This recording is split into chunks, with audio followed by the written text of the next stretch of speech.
Right now, it's new Rinso. It's amazing, and here's why. New Rinso contains Solium. Solium. Solium, the marvelous sunlight ingredient. New Rinso with Solium was developed in the world-famous laboratories of Lever Brothers Company. New Rinso with Solium washes white clothes whiter than new. I repeat that.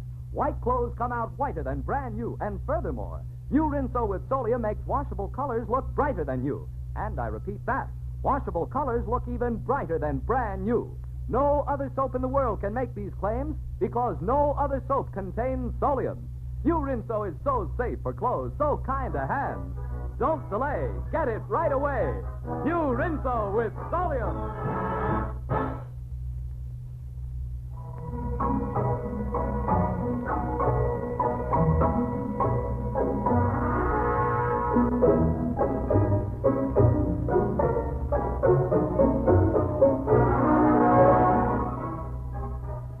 Hello, this is Alan Prescott.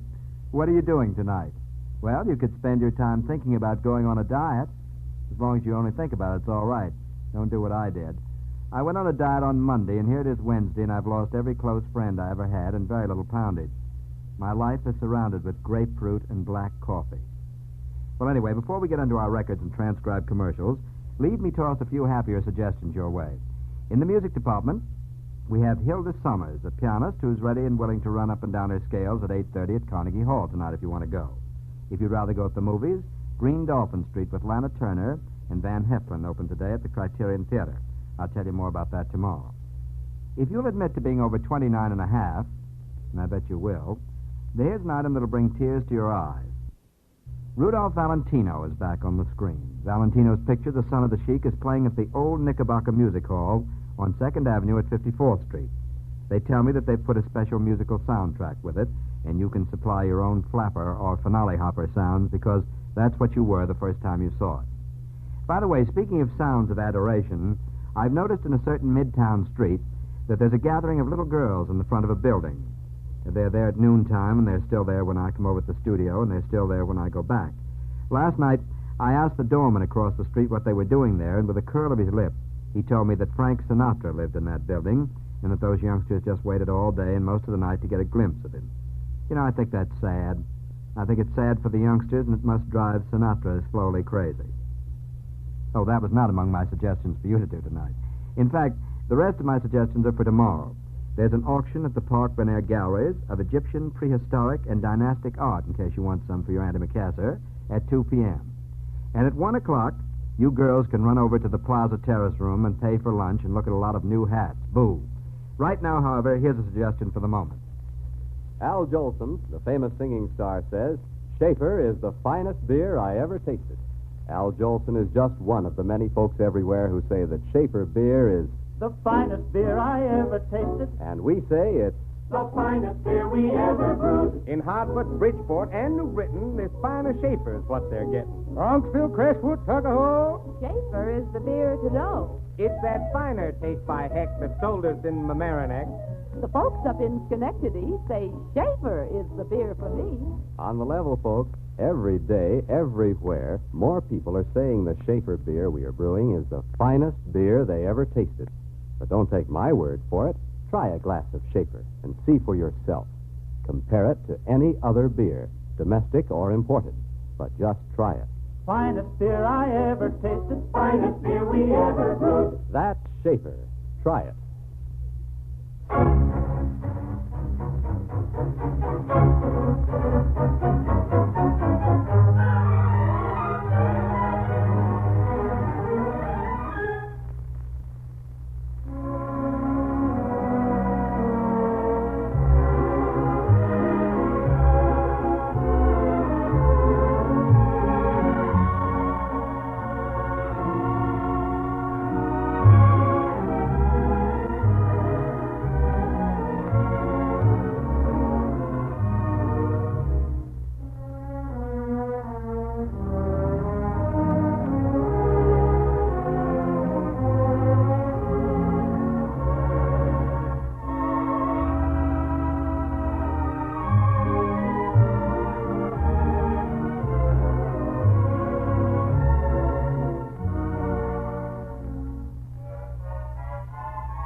If you enjoyed that, it was sweetheart.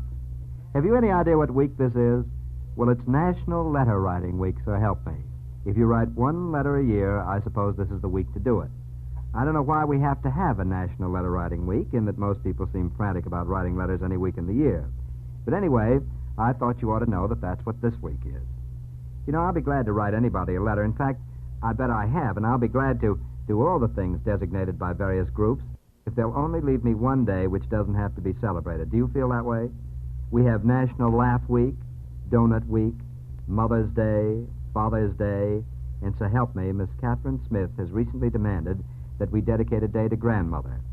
I wonder when we'll have Standing on Your Head Day, or Standing on Your Head early in the morning and sitting down all afternoon Day. How long can it go on, do you suppose? Conversation about engagements will run like this.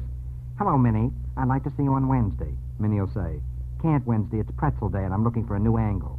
Thursday? No, that's bird day. I'm taking a whistling lesson. Friday? Well, you see what I mean. If this day and week business keeps up, I'm going to start a campaign for Just For Me Week, when none of us have to do anything or celebrate anybody, just because somebody has an axe to grind. I didn't mean to get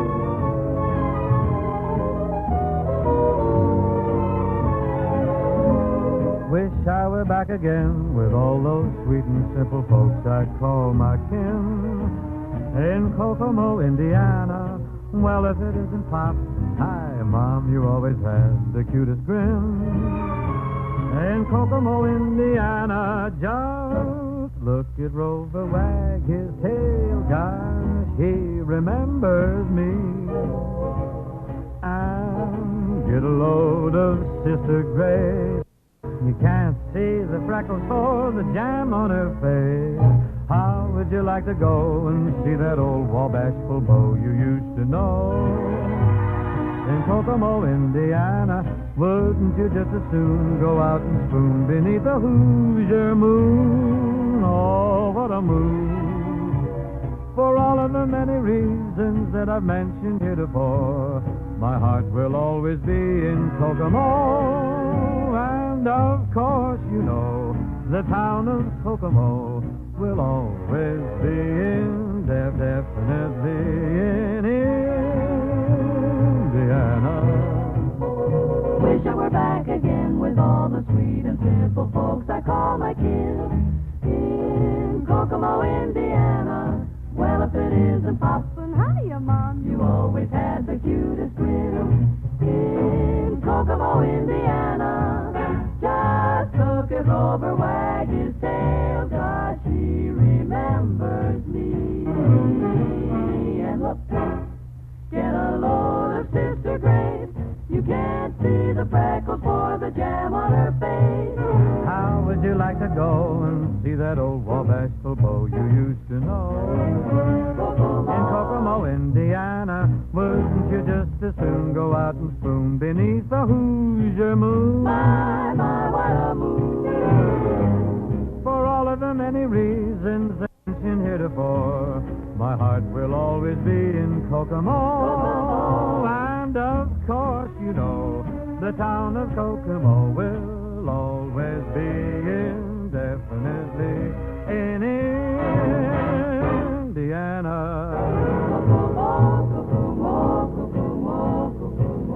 Indiana.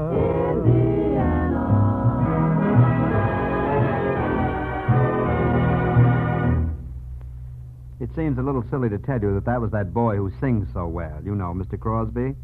He's going to be on the air tonight at 10 o'clock, so I kind of sneaked that one in so that you'd be reminded. 10 o'clock, and he has a favorite girl of mine on the air with him tonight, too, Dinah Shore.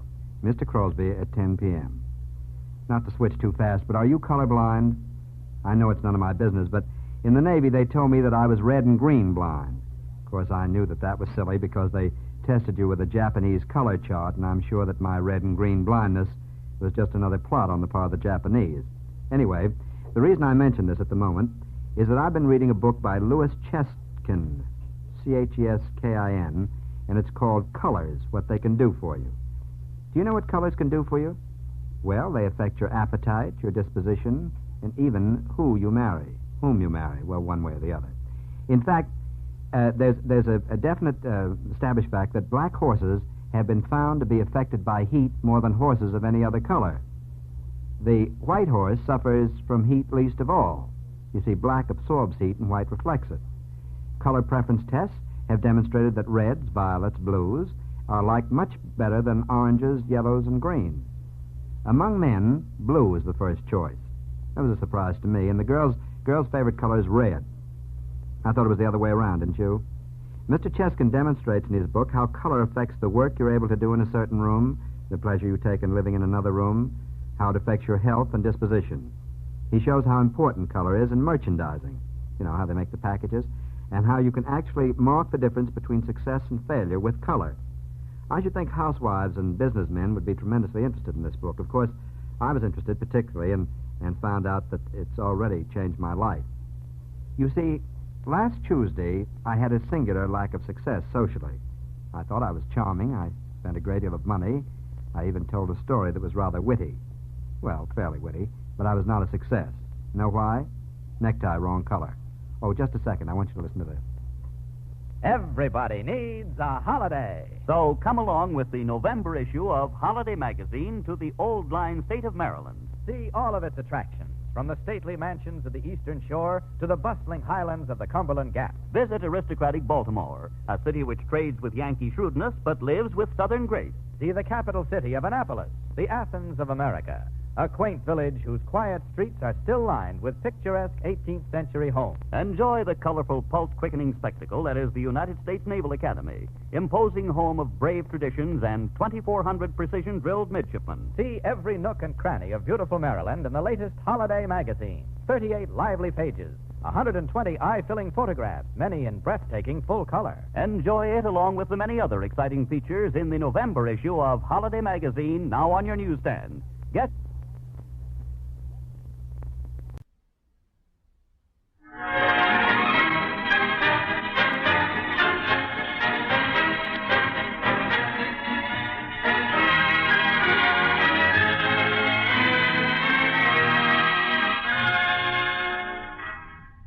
Hello, this is Alan Prescott. Hello, this is Jean Colbert. Having enlightened you with those two astounding facts, let's go a little further. Sure, we want to go a little further and talk about the most popular girl in the world. We were out to see her the other day. You can go too if you like. What we have in mind, in case it's a little early for you to catch quickly, is the Statue of Liberty. In the first place, let's get her name straight.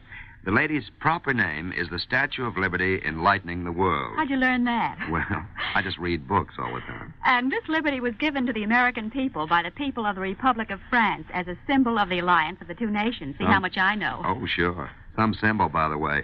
Miss Liberty weighs 225 tons. Now, there's a girl who never worried about her diet. And in case you want to ask her to dance, she stands 300 feet 10 inches above sea level. Very bad for the Roomba. Now, don't overdo it, Alan. Miss Liberty is only 152 feet high, and all the rest of her goes into her foundation and part of the island that she stands on. Still tough on the Roomba. Getting your arm around Miss Liberty would be quite a problem because she's 35 feet around her waist. No, thick at the waist. Oh, thick at the waist. How do you know? Well, I'm looking at the same paper. It says so right here. And her head is 10 feet thick from ear to ear, and her mouth is 3 feet wide. I thought maybe you'd try. No, indeed. I'll reach a long way, but not that far. That's not a very flattering description of a girl, but in days when they built Miss Liberty, they built girls to last. Now, seriously, even if you're a native New Yorker, you should make a trip out to the Statue of Liberty.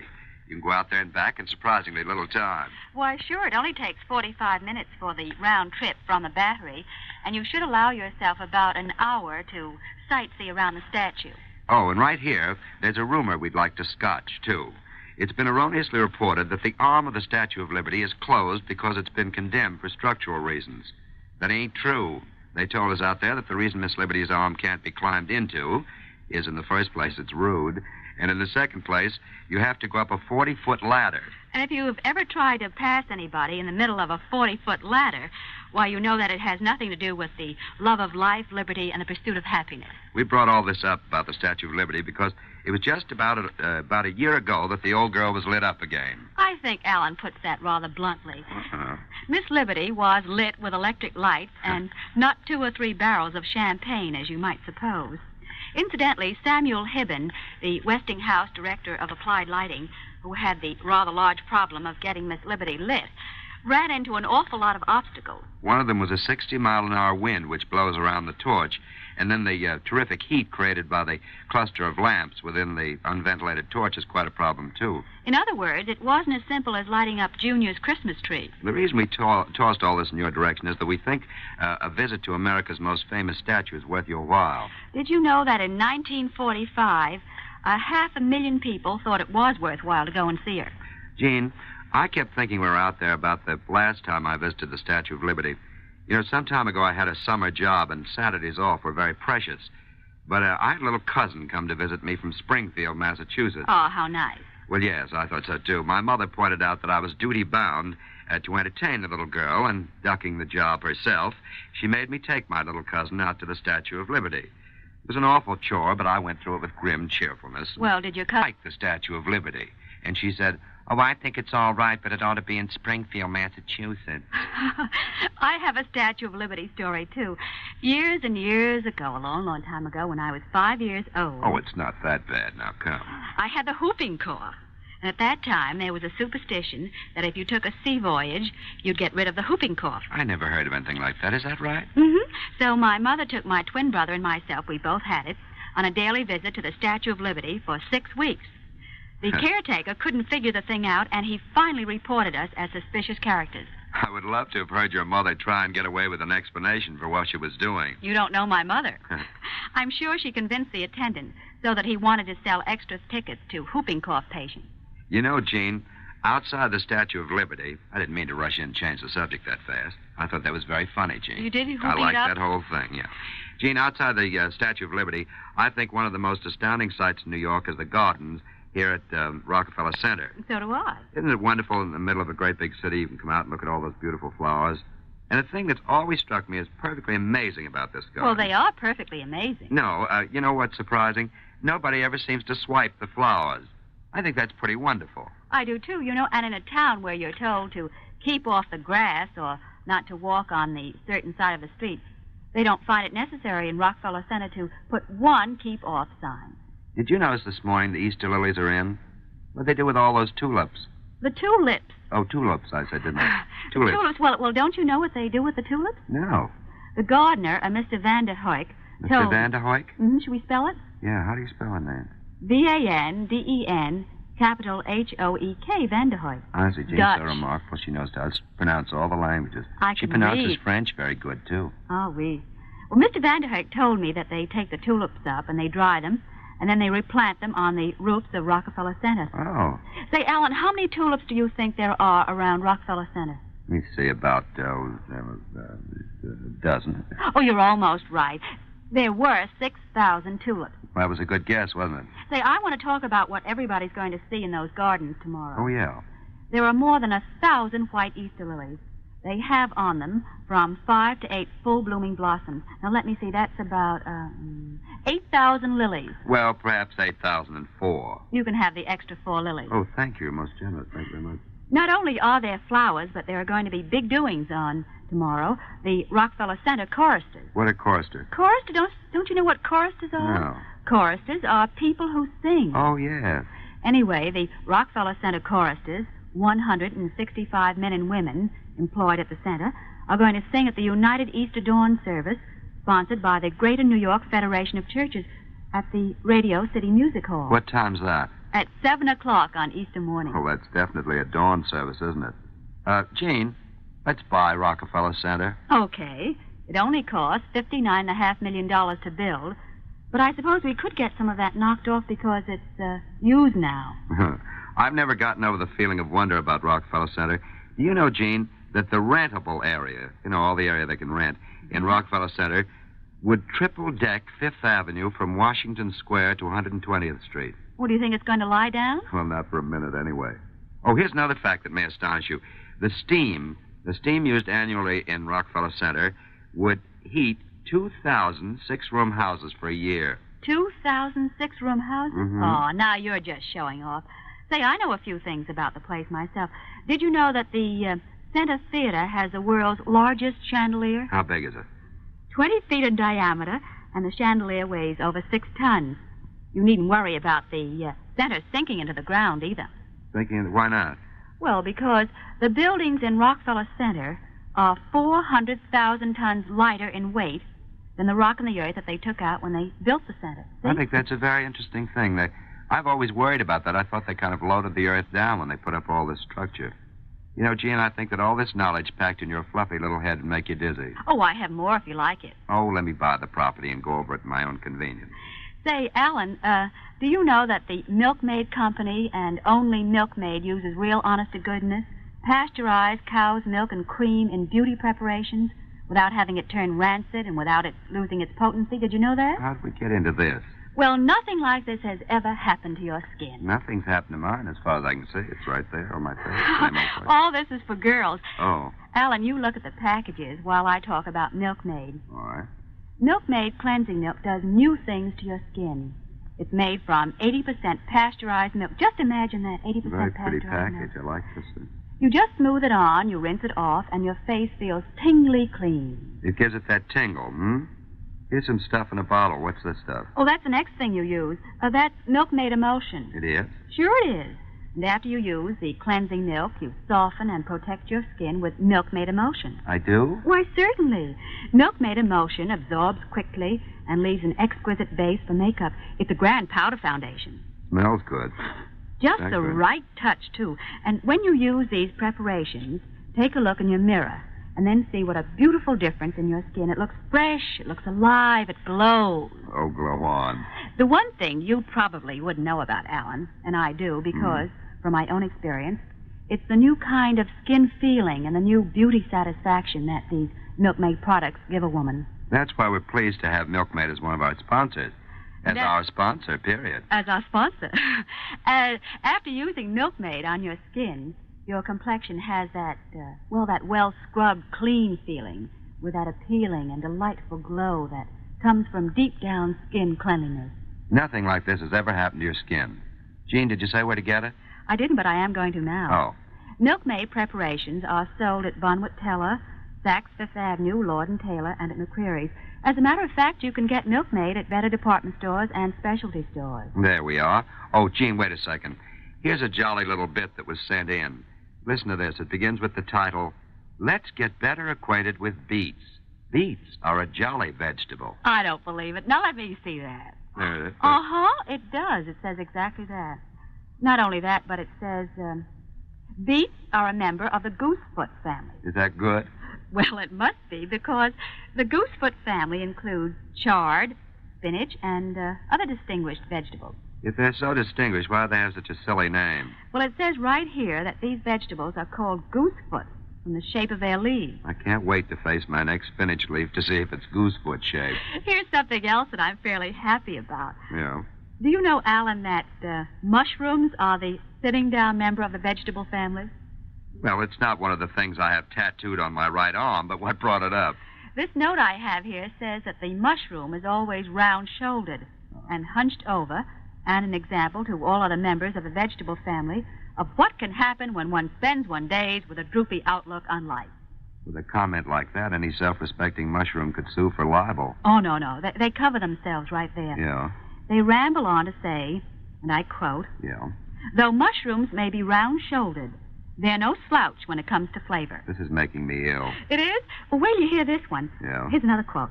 The mushroom makes a queenly thing of a rather dull idea. I'm glad, aren't you? Oh, yes, I'm tickled. Well, what other fascinating topic have you? Celery, you know, belongs to the parsley family, and it's a cousin to carrots and parsnips. Jane, stop playing with your food. Let's talk about something else. Okay. I'd like to talk about the exhibit of the photographs at the Camera Club. Oh, yes, that's the thing you went to the other day. Mm-hmm. Before you tell about that, Gene, tell what the Camera Club is, you know.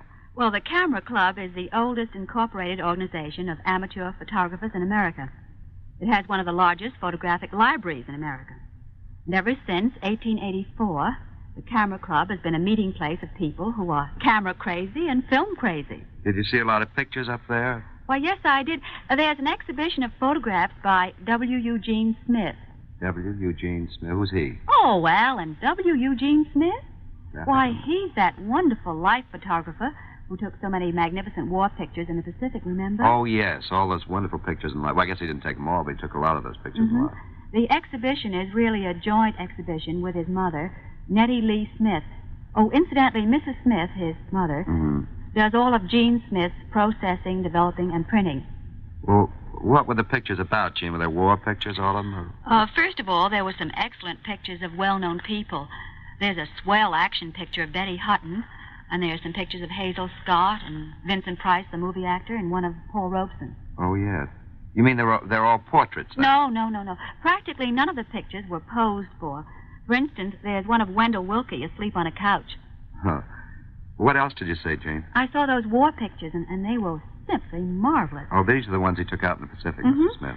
There's one of Lou Ayres and a wounded Filipino guerrilla.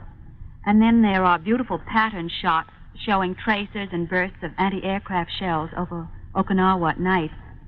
And I saw an impressive and simple photograph of the grave of a U.S. Marine at Saipan. Really, there's so many pictures to tell you about. I think you should go to the exhibition and see it for yourself. Well, what about the photographs that Mrs. Smith made? We haven't said anything about those. Me, Mama? Yeah, Mama. Well, they were charming. I think that women would particularly like them. The man who showed me around told me that a special interest is shown in one called Gene Sourpuss. Gene Sourpuss. What does that mean? That's what Mama calls her son, Sourpuss. Oh, it's a photograph of Gene himself? Uh-huh. It's awfully cute, When he was too. a youngster? No, taken about a year ago. Oh, I see. He has a kind of a pout. Oh. And then there's one of Mrs. Smith's daughter and her granddaughter sitting together in a bathtub. That's clubby, isn't it? Chummy. Yeah. I really urge anybody who's really interested in photography to go to see this exhibition. Oh, by the way, I've already mentioned the man who showed me around. Oh, yes. Who was he? Well, he was so nice to me, and he knew so much about photography that I made some remark about that fact, that he seemed to know a lot about it. Yeah. And then he told me that, he had a little experience. And then he showed me 5 volumes that he had written on photography. I think that's quite a bit of experience. And guess who he was? Who? He was Mr. Henry C. Gibson, well-known author and photographer, especially famous for his South American pictures. Say, you think I ought to give that address? Yes, give the address. We intended to mention it in the beginning, but I don't think we did. Where is the exhibition at the Camera Club? The exhibition is at 121 West 68th Street. It doesn't cost anything to see it, and the exhibit only lasts until April 30th. April 30th. What's the date today? I'm all confused. What is today? What's today? The 20th. Dick Charles says it's the 20th. 20th. It's the 20th. I'm glad we got that straightened out. And it's Saturday. I'll remember that all day now. Look, Gene, it's almost Easter, by the way, and we haven't said a word about women's hats or what people are going to wear and that kind of thing. I have a hat story if you'd like to hear it. What hat story? Well, there's a friend of mine here in New York who's made it a custom every Easter to buy his sister a hat. He doesn't know much about hats, but... Well, his sister must trust him. Well, she does, but my friend knows about what kind of things she'd wear. She lives down in Virginia, by the way. And when he goes to buy a hat, he usually gets a lot of help from the milliner, one of the girls around there. And I'm afraid this good deed, though, has struck a snag. This year he went to buy the usual hat, and at the suggestion of the milliner, he had a few changes put on it. I don't know, he changed the ribbon or put a feather here or something. But he had a few changes put on. He paid for the hat, and he left word to have it sent to his address. Well, when he got home the other night, his houseboy, a very solemn little Chinaman, approached him with some indignation and said, "Lady called, say she was your milliner." I say, "Don't be silly. My boss no wear hat." Say, that reminds me. I want to talk about fashion. There we go. I didn't mean to start that, boys. Well, I think this is really interesting. It's about the new plastic film or material called Scintillite. And Scintillite pretty soon will be made up in slip covers for chairs and window drapes and dressing table covers, as well as raincoats, aprons, and housecoats. Well, what's so different about the new plastic? Well, it's the first time that a plastic film or material has been made that feels warm when you touch it. Oh, I'm glad of that, because I've been frightened to death by a cold shower curtain too many times. Well, this plastic film is printed, and it comes in different colors, and it seems to me that it looked more like a delicate material than any plastic I've seen. For instance, one of the models paraded around in a beautiful white lace plastic cocktail apron. Well, what was it, simple, or was it kind of... It was lacy looking. Oh. And then some of the other girls wore plastic quilted robes. Well, Are there any other different qualities that recommend this, what's the name of it? Scintillite? Scintillite. Scintillite. They told me that Scintillite, that's what it's known as, Yeah. withstands grease and chemical stains. It has no odor. It has no taste. And besides this, it's waterproof and mildew-proof. I'm glad about not having any taste. You know, people chew on their sleeves and all that sort of thing. Tell me, are the articles made out of this very expensive, Gene? No, not very expensive. They haven't exactly come on the market, but you'll be seeing them shortly. You'll be seeing everything from shower and window curtains to evening coats made out of Scintillite. Scintillating. Scintillating, yes, indeed. Smart, I wonder what they'll think of next. Say they've thought of a fountain pen that writes for 4 years without being filled. I don't want to hear about that. I enjoy filling my fountain pen. It gives me something to do when I'm not filing my nails. I also enjoy that. Say, Alan, have you heard about the cadoozle? You know, Gene, sometimes I worry about you a little. Cadoozle? What did you say? Cadoozle. The cadoozle. What's the cadoozle? Well, the cadoozle is a new way to market. It's a new automatic food store. It's patented after the assembly line method that American manufacturers devised to reduce cost and increase their production. Oh, I know what you mean. It's one of those stores where all the merchandise is behind glass and you have a key with a perforated tape in it. That's right. It's something like a music roll for a player piano. You insert your key in a slot under lettuce and grapefruit and meat or whatever else you want to buy. Yeah, even lemons and oranges. Mm-hmm. Sure. And then you hand your key to the clerk who plays back the tape. And with that, believe us or not, all your purchases come rolling down a moving belt and your bill is automatically added. You know, Gene, I bet this would be a new way to end it all. We'll hear about some poor character who tried to add his bill as fast as the cadoozle, I can't say that today, as the cadoozle did, and end by diving into the cadoozle belt with a can of tomatoes in each hand. Cadoozle, what a name. Well, what would you call a thing like that? I don't think I'd like to think about it. Well, the other name that the inventor of the cadoozle thought of was the Piggly Wiggly. Piggly Wiggly. Piggly Wigglies are all over the South. Oh, I know. We've had some trouble at my apartment, too, but the man came put some powder around. Now it's all right. Oh, Alan, we haven't said anything about headquarters. Headquarters? Mm-hmm. What do you mean? You know, the restaurant that's run by Johnny Schwartz and Marty Snyder? Oh, yes. Those are the two returned veterans who, when they were in service, cooked for everybody, including the Queen Mother of England and Al Jolson, with no stops between. That's right. They were the cooks for General Eisenhower, you know. Oh, yes. I heard the general stopped in to take a look at the place after the boys went into business. He probably wanted to see if they had lamb stew. You know the lamb stew story, don't you? No. Oh, yes. Tell them about that, Gene. That's an amusing story. Well, when the boys were cooks for General Eisenhower, he came back to France after a flying trip to London. And then when he saw the boys back at his headquarters, he raved about the lamb stew that Mr. Churchill had served him.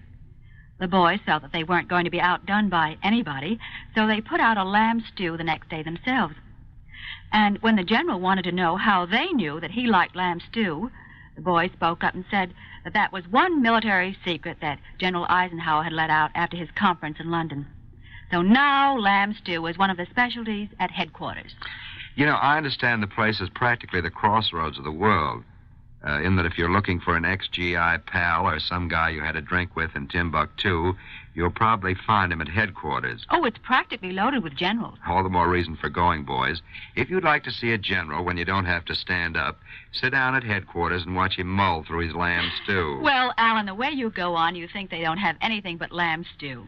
They have lots of other good American food and French dishes, and I really think it would be worth your while to see how these two veterans are getting along, how they're making out. Yeah, if you want to check in at headquarters, it's over at 108 West 49th Street. Now, so much for that. Gene, I want you to tell the oboe story. Well, once I was lucky enough to have an apartment. This is the one about the musician now. About the musician? Yeah. The oboe player. That's right, yeah. But my across-the-court neighbor, Mr. X, used to keep me awake every morning by playing the oboe. We call him Mr. X because he really exists, and he's very famous, so we decided we better hadn't do anything but just call him Mr. X. But this man really exists. Go on, Gene, I didn't mean to interrupt. Mr. X would start practicing the oboe at 5 o'clock in the morning. I finally complained to the owners of the building, and they said they would have to do something about it.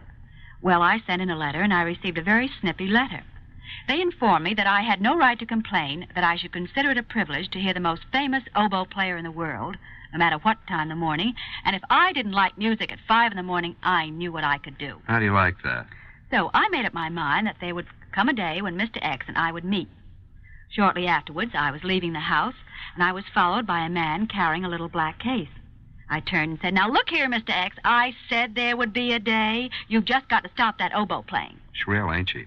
His attempt to interrupt me got no further than, "But, madam, but, madam." And then I continued, "Now, don't madam me. You've kept me awake for 6 months. I'm on the verge of a nervous breakdown. I know you're the greatest oboe player in the world, but I still have to sleep." And while I caught my breath, my antagonist slipped in a thought. "Madam, what do you think I do?" he said. And I continued to go on. "I know what you do, and you've got to stop it." And he said, "But, madam, I make glow lights for Christmas trees. I was just up to see if Mr. X would buy some. I don't play the oboe." Say, Gene, I think that's a very amusing story.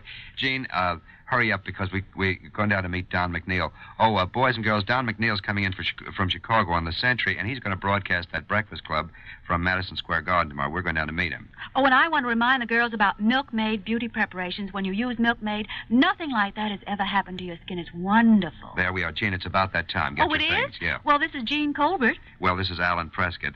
Listen again next Saturday at 8:30, and we'll bring you some more news and chatter about old New York. I've got the door open, Well, Gene. don't always shut me, I'll fool with fall your on my hat. It takes face. you so long to get a bag packed. Ramping up the corner.